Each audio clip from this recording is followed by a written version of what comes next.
I woke up with dirt in my mouth and grass pressed into my cheek, and my first thought was that I'd just fallen asleep again, not passed out.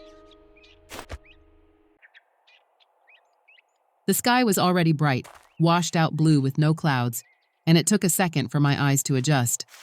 My head felt heavy, like I'd been dreaming too hard, like I'd surfaced too fast. I remember blinking a few times and laughing quietly to myself because of course I managed to lie down in the middle of a field and doze off. Of course I did. My fingers were wrapped around a couple of rocks when I sat up. Smooth ones, good weight to them. There was grass torn up around me too, roots dangling, dirt packed under my nails. I must have been collecting. That part felt familiar. Automatic, like muscle memory. I stood up and that's when the pain hit. When I looked down, there was blood soaked through my jeans, dark and sticky, already drying in places. Bite marks. At the time, I didn't know that's what they were. I thought maybe a dog, or barbed wire. Uncle David's place wasn't far, just across the field, past the lake. I'd walked it 100 times. I'd be fine. That's what I kept telling myself as I limped toward the tree line. The first thing I noticed was how quiet it was. No birds, no insects, no wind in the leaves. It felt like someone had turned the volume down on the world and forgotten to turn it back up again. I even stopped walking for a second just to listen harder, like maybe I'd missed something. Nothing. By the time the lake came into view, my leg was throbbing in time with my heartbeat. That's when I saw Uncle David. He was still on the buoy in the middle of the water, arms slack at his sides, head tilted in a way that made my stomach drop before my brain caught up. He loved that buoy. Used to float out there with a beer and wave whenever he saw me walking the fence line. He wasn't waving now. I yelled his name. I know I did. I don't remember the sound of my own voice, just the way my throat burned afterward. I started toward the dock before I stopped myself, because something about him felt wrong. Too still, too final. That was the first time I felt real fear. I turned and ran for the house instead, pain be damned, heart slamming in my chest.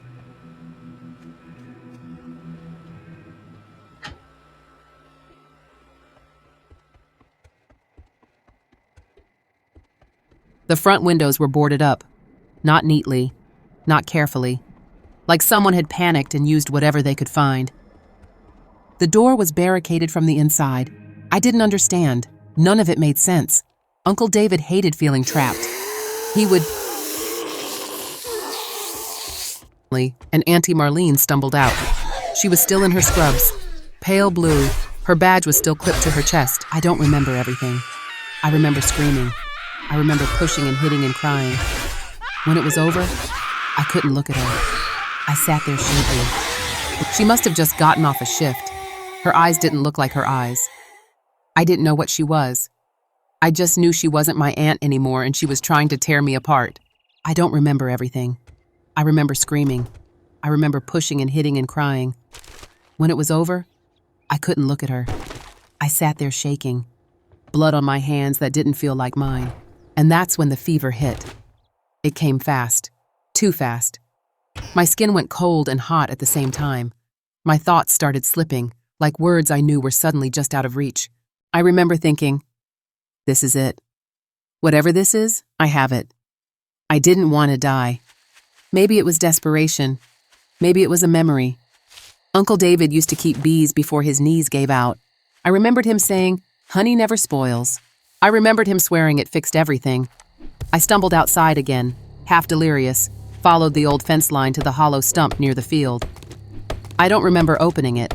I just remember the smell. Sweet and earthy and alive. I ate it with my fingers.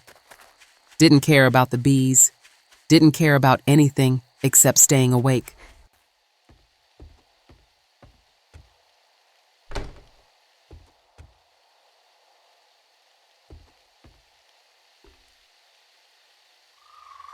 I don't know how long I lay there afterward.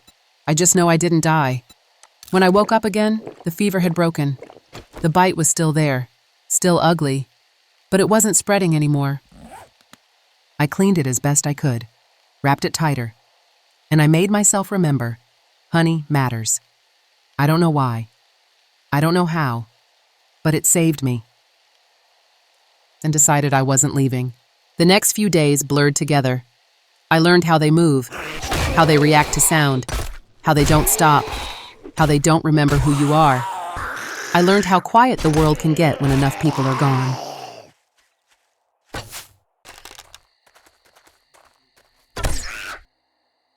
I talked out loud a lot, to Uncle David, to myself. I told jokes that didn't land. I cried when I ran out of clean bandages. I made lists in my head of things that still worked. I told myself I was being practical. Reasonable. That panic was a waste of energy. Then, on what I think was the third day, I heard a plane. It was distant, faint, but real. I ran outside and watched it pass overhead.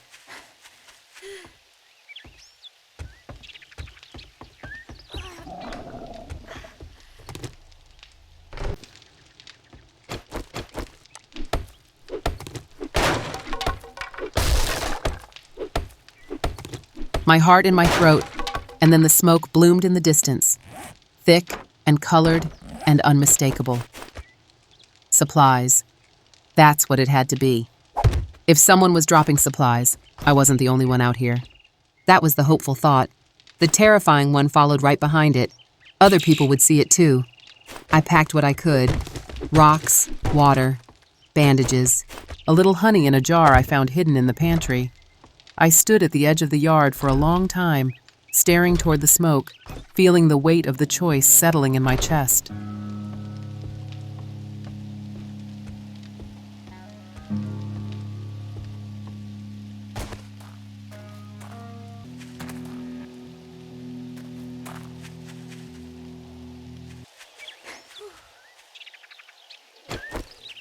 If I don't go, I might starve. If I do go, I might not come back. And if I'm not the only one left, then I might not be the only one racing toward that smoke.